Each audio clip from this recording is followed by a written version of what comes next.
Movie की शुरुआत में 100 साल पहले फ्रांस के सिटी में एक समुद्र किनारे होने वाले कॉन्वेंट को दिखाते हैं, जहां मैरी नाम की एक लड़की ग्रो अप होती है। उसे बचपन से ही समुद्र में तैरना बहुत ही पसंद है और अब वो एक टीनेजर बन चुकी है। कॉन्वेंट के नंस के कई बार मना करने के बावजूद भी वो समुद्र में जाकर स्विमिंग करती है और मस्त एंजॉय करती है। असल में मैरी फ्रांस के किंग की बेटी है और उसके जन्म लेते ही उसे कॉन्वेंट में भेजा गया था और वहाँ की नंस उसकी देखभाल करती है। अब नंस उसको डांटते हैं कि ऐसे पानी में तैरना नहीं चाहिए, लेकिन वो उनकी एक नहीं सुनती। वहाँ की नंस उसे ये तक कहकर डांटती है कि क्या तुम्हें किसी शैतान की आवाज सुनाई देती है जो तुम पानी में यूं चाहती हो। तब मैरी उन्हें जवाब देती है कि क्या मुझे कुदरत की खूबसूरती को महसूस करने का भी कोई हक नहीं है। अब वहाँ के किंग लुइस को दिखाते हैं जो युद्ध में सफलता पाकर अपने देश के लोगों से मिलने आता है। तब उसके दुश्मन का भेजा हुआ एक आदमी उसे शूट करता है और गोली लगने से लुइस घोड़े से नीचे गिरता है। वहाँ लुइस का गुरु यानी एक प्रीस्ट भी रहते हैं और वो आकर लुइस को उठाते हैं और फिर से घोड़े पर बिठा देते हैं। लुइस को ज्यादा चोट नहीं आई होती, लेकिन तब लुइस को समझ आता है कि आखिर में वो भी एक इंसान है और वो लाइफ टाइम इस देश को रूल नहीं कर सकता और उसे एक ना एक दिन तो मरना ही है। अब वो सब डिनर करते हैं और वहाँ का हेल्थ मिनिस्टर जो एक डॉक्टर भी है वो लुइस की चोट पर ड्रेसिंग कर रहा होता है। तब प्रीस्ट लुइस से कहता है कि तुम इस तरह अकेले रहकर क्यों इतनी मेहनत कर रहे हो, तुम्हारी बेटी कॉन्वेंट में बड़ी हो रही है, उसे यहाँ क्यों नहीं बुला लेते। तब डॉक्टर लेबर्ट लुइस से कहता है कि मैं एक रिसर्च कर रहा हूँ और उस रिसर्च के लिए मुझे एक मरमेड की जरूरत है।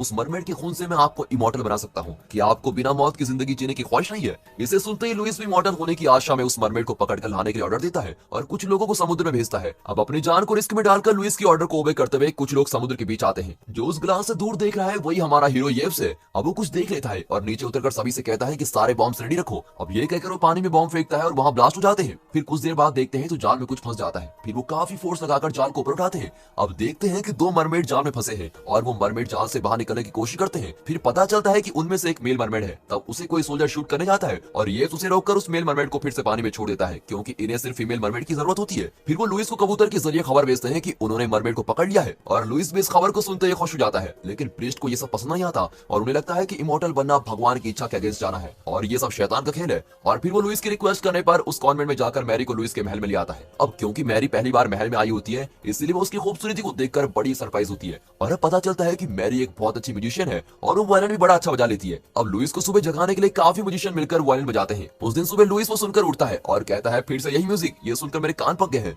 शायद प्रीस्ट मैरी को इस म्यूजिक बजाने के काम के लिए यहाँ लेकर आए हैं। अब सुबह उठने के बाद लुइस प्रीस्ट से अपने सिंस के लिए क्षमा मांगता है, क्योंकि उस रात वो कुछ लड़कियों के साथ था। यहाँ मैरी को एक अलग बिल्डिंग में लेकर जाते हैं और उस बिल्डिंग में सिर्फ मेड्स रहा करते हैं और वो मैरी के लिए एक बड़ा खाना अरेंज करते हैं। वहाँ मैगनी नाम की एक मेड मैरी से फ्रेंडली तरीके से बात करती है और मैरी भी उससे लुइस के बारे में काफी कुछ बातों को पता करती है। अब उस देश के एक छोटे राजा होते हैं जो काफी वेल्थ और प्रॉपर्टी के मालिक होते हैं। उनका बेटा जीन लुइस से मिलने आता है और वो साथ में लुइस के लिए काफी महंगे गिफ्ट भी लाता है और वो लुइस के लिए बर्थडे गिफ्ट के तौर पर अलग से एक्सपेंसिव चीजें भी वहाँ लेकर आया होता है। अब लुइस उससे उसके पिता के हालचाल पूछते हैं। तब वो कहता है कि उनकी तबीयत ठीक नहीं है और वो कुछ दिन तक ही जिंदा रह पाएंगे। फिर खाना खाते समय प्रीस्ट लुइस से कहता है कि तुम मैरी की शादी जीन से क्यों नहीं करवा देते, और लुइस को भी आइडिया पसंद आता है। यहाँ मैरी एक मेड की कॉस्ट्यूम में महल के बाहर जाती है। तब वहाँ के लेडीज उसको घूरती हुई देखती है। वो सोचती है कि मेड इतनी खूबसूरत कैसी है, पर मैरी एक स्टैचू को देखती है और वो उसकी सुंदरता को देखते रह जाती है। तब वहाँ से लुइस आता है और उससे डरकर अचानक पैर स्लिप होकर वो पानी में गिर जाती है और फिर जीन आकर उसे पानी से बाहर निकालता है। फिर वो पूरी तरह से भीग गई है ये देखकर लुइस वहाँ आता है और अपना कोट प्यार से उस पर चढ़ा देता है और वो चला जाता है। अब मैरी के लिए उस महल के अंदर एक बड़ा कमरा अरेंज करते हैं जहाँ काफी म्यूजिकल इंस्ट्रूमेंट्स होते हैं और वो बिल्कुल एक राजकुमारी की कमरा जैसा दिखता है। इससे मैरी बहुत ही खुश होती है। उसे कहा जाता है कि अगले दिन से लुइस को जगाने के लिए उसे म्यूजिक को प्ले करना होगा, लेकिन अब तक मैरी नहीं जानती कि लुइस इसके पिता है। यहाँ मरमेड को लेकर देश के बॉर्डर तक पहुंच जाते हैं और पास में केव होती है जिसका पानी उस बड़े समुद्र के साथ लिंक्ड है। अब उस केव के पानी में ही उस मरमेड को रखते हैं और वो तैरकर समुद्र में ना जाए इसलिए केव और समुद्र के बीच में एक ब्रिज गेट को डालकर रास्ते को ब्लॉक कर देते हैं। अब यहाँ डॉक्टर लुइस से कहता है कि एक अच्छा समय निकालकर उस मरमेड की बलि चढ़ानी होगी और उसका खून बाहर गिरते ही आप अमर हो जाएंगे। फिर वे सब मरमेड को देखने जाते हैं और मरमेड भी उन्हें पानी में से छुपके से देखती है। तब डॉक्टर कहता है कि इसकी तबीयत इतनी खराब क्यों लग रही है, हमें बलि देने के लिए एक हेल्दी मरमेड की जरूरत है और अगर वो हेल्दी रही तो ही हमारी पीरियड्स का असर होगा। और वो ये से कहता है कि अब इसे हेल्दी बनाना तुम्हारी रिस्पॉन्सिबिलिटी है और अगर ऐसा नहीं हुआ तो तुम्हें जेल में डाल दूंगा। यहाँ जब मैरी अगले दिन कौन सा म्यूजिक प्ले करना है ये सोचती है, तब उसे कोई आवाज अपनी तरफ अट्रैक्ट करती है और वो उठकर सीधे उस केव में पहुंच जाती है। फिर वहां आकर वो उस मरमेड को देखती है। शायद उस मरमेड ने ही अपने कुछ शक्तियों को यूज करके मैरी को यहाँ बुलाया है। अब सबसे डरने वाली मरमेड मैरी से बिल्कुल नहीं डरती और वो उसके पास आने की कोशिश करती है, लेकिन तब तक येव्स वहां आकर उसे भगा देता है और वो पानी में जाकर कहीं छिप जाती है। अब मैरी वहीं बैठकर वायलिन को प्ले करती है और उस म्यूजिक से मरमेड भी बहुत खुश होती है और उसकी तबीयत भी धीरे धीरे ठीक होने लगती है। येव्स नोट करता है और सोचता है अरे वाह, क्या म्यूजिक भी एक दवा बन सकती है, और येव्स मैरी को लाइक करने करने लग जाता है। अगले दिन सुबह मैरी वायलिन को प्ले करती है और उस म्यूजिक को सुनकर लुइस खुशी से जाग जाता है और उसे म्यूजिक भी बहुत पसंद आता है। अब मैगली एक फंक्शन का बहाना करके मैरी पर एक खराब मेकअप लगाती है। असल में लुइस का बर्थडे होता है और उसके लिए फंक्शन अरेंज किया होता है। फिर हम मैरी को बिना कोई मेकअप किए एक सुंदर ड्रेस में देखते हैं जो बिल्कुल एक प्रिंसेस लगती है। फिर लुइस उसे उसके साथ डांस करने को कहता है, लेकिन मैरी कहती है कि उसे डांस नहीं आता। तब लुइस कहता है तो क्या हुआ, मैं तुम्हें सिखाता हूँ, और ये कहकर उसे कुछ स्टेप सिखाता है और फिर मैरी भी डांस करने की कोशिश करती है।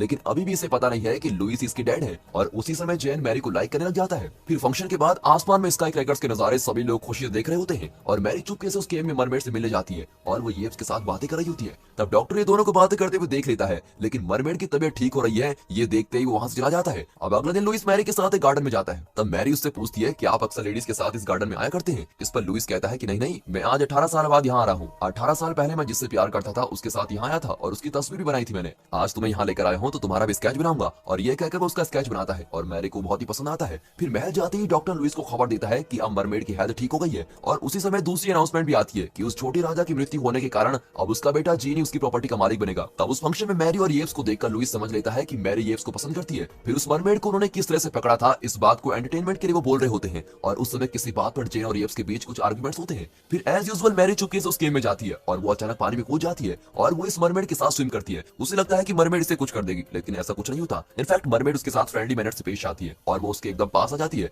तब मैरी उसे प्यार से टच करती है और देखती है कि उसका चेहरा बिल्कुल एक इंसान के चेहरा जैसा है। तब बाहर से जैसे येव्स मैरी को पुकारता है मरमेड भाग जाती है और मैरी भी पानी से बाहर आती है। तब येव्स उससे पूछता है कि अगर तुम्हें कुछ हो गया तो मैं क्या करूंगा। अब अगले दिन सभी हंटिंग के लिए निकलते हैं। तब मैरी और येव्स घोड़े पर सवार होते हैं। तब मैरी दोनों के बीच एक रेस रखती है और वो घोड़े को तेजी से भगाकर आगे चली जाती है। अब येव्स उसे बचाने के लिए उसका पीछा कर रहा होता है। तब मैरी सामने कोई चीज पर टकराकर गिर जाती है और उसके हाथ में गहरी चोट आती है। फिर येव्स उसे महल में ले जाकर डॉक्टर से उसको चेक करने के लिए कहता है और डॉक्टर कहता है कि उसके हाथ में फ्रैक्चर है और उस पर ड्रेसिंग करता है। अब मैरी को भी बहुत पेन होता है। यहाँ पर मरमेड भी कुछ आवाजें करके चीख रही होती है और उसको सुनकर लगता है कि वो कुछ कहना चाहती है। अब ये समझते हुए येव्स मैरी के कमरे में जाकर मैरी को उठाता है और उसे उस केव के पानी में डाल देता है। फिर वो मरमेड मैरी के पास में आकर काफी बार उसकी चारों ओर चक्कर लगाती है और थोड़ी देर में उस पूरे पानी में सुनहरा रंग चढ़ जाता है और पूरा पानी चमकने लगता है। फिर जब मरमेड और भी ज्यादा तेजी से उसकी चक्कर लगाती है तब एक ब्राइट लाइट मैरी के चारों ओर फॉर्म होती है। फिर देखते हैं कि मैरी का हाथ बिल्कुल ठीक हो गया है और उसको देखकर सभी सरप्राइज हो जाते हैं। अब डॉक्टर भी कहता है कि इसका हाथ कल फ्रैक्चर हुआ था लेकिन आज बिल्कुल ठीक है। इसमें मैरी कहती है कि ये सब उस मरमेड की वजह से हुआ है और डॉक्टर भी कहता है कि देखा आपने, मैंने कहा था ना कि मरमेड के पास कोई पावर है।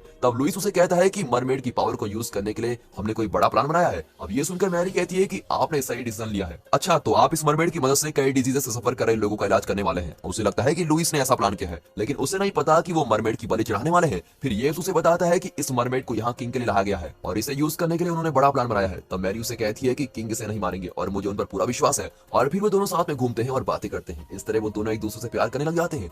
यहाँ लुइस कुछ और प्लान करता है। वो जीन के पास जाकर उसकी बेटी से शादी करने को कहता है। अब जीन पूछता है कौन है आपकी बेटी। तब लुइस उसे बताता है कि तुम मैरी को जानते हो ना, तुम्हें क्या लगता है वो कौन है। वो मेरी बेटी तो है। और जीन भी इसके लिए हाँ कर देता है। अब यहाँ मैरी हमेशा की तरह फिर उस पानी में मरमेड के साथ स्विम करती है। तब मरमेड उसे अपने बैग पर बिठाकर उस पानी की गहराइयों तक ले जाकर उसे वहाँ का नजारा दिखाती है और वो उसे वो गेट भी दिखाती है। फिर वो मजे करके पानी से बाहर आती है। अब लुइस मैरी को बुलाकर कुछ बातें करता है। वो कहता है उस दिन तुमने इस महल के एंट्रेंस में जिस लेडी के स्टैचू को देखा था वो लेडी कोई और नहीं बल्कि मेरी लवर यानी मेरी बीवी है। मैं तुम्हें जब भी देखता हूँ तो मुझे तुम्हारी माँ की याद आती है। अब मैरी को कुछ समझ में नहीं आता कि ये क्या कह रहे हैं और वो उसे लॉकेट दिखाते हुए कहता है कि तुमने उस दिन तुम्हारी माँ के स्टैचू को ही देखा था और मैं ही तुम्हारा पिता हूँ और इस देश की प्रिंसेस तुम हो। इस तरह वो उसको सारी सच्चाई बता देता है। फिर वो कहता है कि तुम्हारे जन्म लेते ही तुम्हारी माँ गुजर गई थी और ये सुनकर मैरी को बहुत ही रोना आता है। वो कहता है कि इस देश की भलाई के लिए और एक प्रिंसेस होने से तुम्हें हमारे दुश्मनों से कोई तकलीफ न हो, इसलिए हमने तुम्हें कॉन्वेंट में भेजकर बड़ा करने का फैसला किया था। और इसी के साथ वो उसे एक और शौक देता है, ये कहकर कि उसे जेन के साथ शादी करनी होगी, लेकिन इसके लिए मैरी मना कर देती है। तब लुइस ऊंची आवाज में कहता है कि तुम्हें मेरी बात माननी पड़ेगी और ये एक पिता का नहीं बल्कि एक किंग का ऑर्डर है। अब ये सुनकर वो कहती है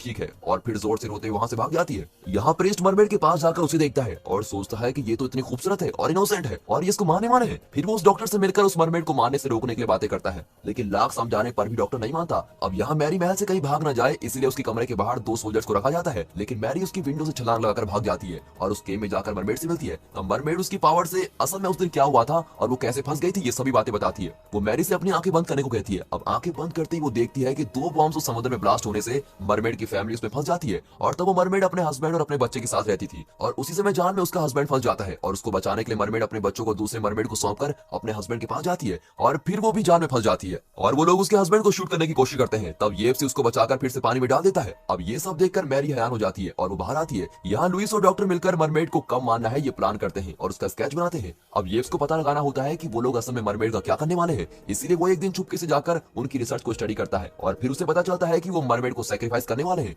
और उसका खून निकालने वाले हैं। अब ये बात वो जाकर मैरी को बताता है और ये पता चलता ही अगले दिन सुबह मैरी म्यूजिक बजाने के बजाय गुस्से में वहाँ की चीजों को गिराकर चली जाती है। फिर वो लुईस से जाकर गुस्से में कहती है कि वो एक सुंदर क्रिएचर है और उसको जिंदा रखने में सबकी भलाई है, आप उसको क्यों मार रहे हैं। लेकिन लुईस इसकी बातों को नहीं मानता। इतना ही नहीं, अब महल में मैरी की वेडिंग की प्रिपरेशन भी बड़ी धूमधाम से चल रही होती है। फिर प्रीस्ट मैरी से मिलने आते हैं, तब बाहर खड़े सोल्जर्स उसे रोकते हैं। तब प्रीस्ट उनसे पूछता है, तुम्हें पता है ना मैं कौन हूँ और तुम मुझे रोक रहे हो। ऐसा कहते ही वो सोल्जर चढ़कर वहाँ से हट जाता है। फिर प्रीस्ट मैरी को कहीं ले जाकर कहते हैं, तुम्हारी आगे की लाइफ को तुम खुद ही चूज करो, उस मरमेड को उनके हाथों से छुड़ा देना और तुम्हें जैसा पसंद है वैसा ही करना, तुम जहाँ भी जाओगी खुश रहोगी। इस तरह उसे एडवाइस देकर उसे बेस्ट विशेष देता है। फिर मैरी नीचे जाकर येव से मिलती है और उसे कहती है कि हमें किसी भी तरह उस मरमेड को बचाना होगा। लेकिन वो नहीं मानता। वो कहता है कि अगर किंग को ये पता चल गया तो वो हमको मार डालेंगे और मुझे जेल में नहीं जाना है। लेकिन इन सब बातों से मैरी नहीं डरती और वो उसे कहती है कि प्लीज उसे बचाने में तुम मेरी मदद करो। तब वो उसे पूछता है कि तुम्हारी वेडिंग की प्रिपरेशन कैसी चल रही है और वो जवाब देती है कि मैं उस वेडिंग को छोड़कर भाग कर आना चाहती हूँ और तुम्हारे साथ ही भागना चाहती हूँ, तुम क्या कहते हो। और ये सुनते ही येव्स की खुशी का ठिकाना नहीं रहता और उसकी मदद करने के लिए एग्री करता है। फिर वो समुद्र और केव के बीच में होने वाले उस गेट को ओपन करते हैं और उस दिन सोलर इक्लिप्स होने वाला है और मरमेड को बलि चढ़ाने के लिए ही इस दिन का प्लान किया गया है। इसलिए पानी का लेवल कम होने के कारण केव और समुद्र के बीच गैप ज्यादा होता है और वहां जाने के लिए एक बड़ी छलांग लगानी पड़ेगी और इसीलिए उस गैप में पानी भरना होगा और ये कैसे करेंगे इसके बारे में दोनों सोचते हैं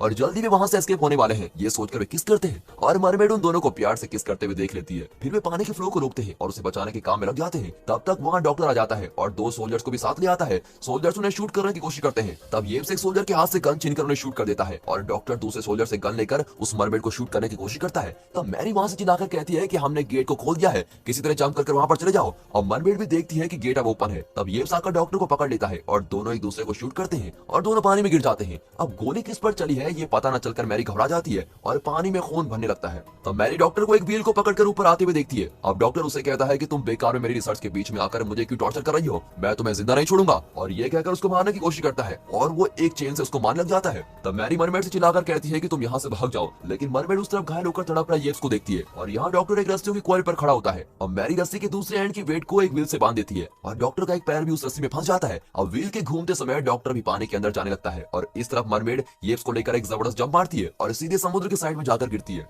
और अब वो वहां से स्विम करके समुद्र में जा सकती है। मैरी को तसल्ली होती है कि किसी तरह उसने मरमेड को बचा लिया, लेकिन उसने येव्स को खो दिया ये सोचकर उदास होती है। और डॉक्टर भी पानी में डूब डूब कर बाहर आता है और पता नहीं वो जिंदा है या मर चुका है। अब लुईस को ये सभी खबर मिलती है और लुईस भी कहीं जाने के लिए निकलता है। वो मरमेड को पकड़ने के लिए समुद्र की ओर सभी बोट्स को खड़ा करने का ऑर्डर देता है। अब मैरी एक ऊंची चट्टान के ऊपर जाकर मरमेड की हालत कैसी है ये देखने के लिए जाती है और लुईस भी उसके पीछे जाता है और प्रीस्ट भी वहां पहुंच जाता है। अब कुछ ही समय में सोलर इक्लिप्स होने वाला है और वे सभी एक ही पॉइंट से मिलते हैं। अब उस चट्टान के उस पार समुद्र है और मैरी वहां से कूदकर उस मरमेड के साथ चले जाना ही बेहतर समझती है। मैरी और येव्स ने एस्केप होने के लिए वहां और एक बोट रेडी रखी होती है। तब लुईस कुछ बातें करके मैरी को कन्विंस करने की कोशिश करता है, लेकिन मैरी उसे कहती है कि आप मुझे प्यार नहीं करते, इतने सालों बाद आकर मुझे बता रहे हो कि आप मेरे पिता हैं, आप बिल्कुल मेरी फिक्र नहीं करते। और ये कहकर लॉकेट को उन्हें वापस करना चाहती है और इस पर लुईस उसे कहता है कि नहीं बेटी, मैं सच में तुमसे बहुत प्यार करता हूँ और इस प्यार को प्रूव करने के लिए मुझे बस एक चांस और दे दो। अब देखते हैं कि मरमेड एक झरने के साथ बहकर समुद्र में गिरती है। इतना ही नहीं, वो येव्स को भी अपने साथ लेकर समुद्र में गिरती है और उसने येव्स के जख्म को भी ठीक किया होता है। अब सोलर इक्लिप्स का समय पास आता है और मरमेड को बलि देने का समय भी आ चुका है, इसलिए सभी सोल्जर्स उस मरमेड को शूट करने के लिए उस पर अपने गन्स को एम करते हैं। तब मैरी लुईस से कहती है, अब आप डिसाइड कीजिए कि इस मरमेड को मारकर आप जिंदा रहना चाहते हैं या फिर इस मरमेड को छोड़कर मुझे जिंदा देखना चाहते हैं। अगर आपने मरमेड को मार दिया तो मैं भी पानी में कूदकर जान दे दूंगी। इस तरह धमकी देकर वो उस लॉकेट को पानी में डालने के लिए रेडी रखती है, लेकिन वो अपने मन में ये सब सोचती है कि मरमेड उसको बचा लेगी। फिर वो सॉरी डैड कहकर उस लॉकेट के साथ पानी में गिर जाती है और इस तरफ लुईस घबराए हुए खड़ा रहता है, ये सोचकर कि मैरी को क्या हुआ होगा। अब मैरी जिस फोर्स से पानी में गिरती है उस वजह से उसकी सांसें फूलने लगती है और सोलर इक्लिप्स भी चल रहा होता है। अब एक सोल्जर उसे पूछता है कि हमने सही एम कर रखा है, आप कहें तो हम मरमेड को शूट कर दें। तब लुईस धीरे से अपना हाथ ऊपर करता है और शूट का ऑर्डर देने के बजाय उन्हें रोक देता है और कहता है उसे छोड़ दो। फिर मरमेड मैरी के पास जाकर कई बार चक्कर लगाती है और वो एरिया सुनहरा होकर चमकने लगता है। अब मैरी भी ठीक होकर अपनी आंखें खोलती है। असल में सोलर इक्लिप्स खत्म होने के बाद उस मरमेड को बलि देने का कुछ फायदा नहीं होगा, इसलिए माइंड में इस तरह प्लान करके मैरी बिल्कुल सोलर इक्लिप्स स्टार्ट होने के समय पर ही पानी में कूद जाती है ताकि इक्लिप्स पूरा होने तक उस मरमेड को जिंदा रख सके और मैरी को सिर्फ वो मरमेड ही बचा सकती है। इसलिए इक्लिप्स चलते समय अगर मरमेड को मार दिया होता तो मैरी जिंदा नहीं बच सकती थी और इसलिए लुईस ने उस सेकंड में तुरंत मरमेड को ना मारने का डिसीजन लिया था। अब लुईस उन सारे बोट्स को वहां से निकलने को कहता है। फिर मैरी पानी में वो मरमेड जिस जगह रहती है वहां जाती है। तब मरमेड उसे अंदर बुलाती है और उसे अपने बैग पर बिठाकर मरमेड की दुनिया को दिखाती है और उस खूबसूरत नजारे को मैरी भी देखकर बहुत ही खुश होती है और वहां हजारों मरमेड जी रहे होते हैं। तब उस मरमेड का बेबी भी उसके पास स्विम करता है और मरमेड को अपनी फैमिली के साथ खुशी से रहते देखकर मैरी बहुत ही खुश होती है।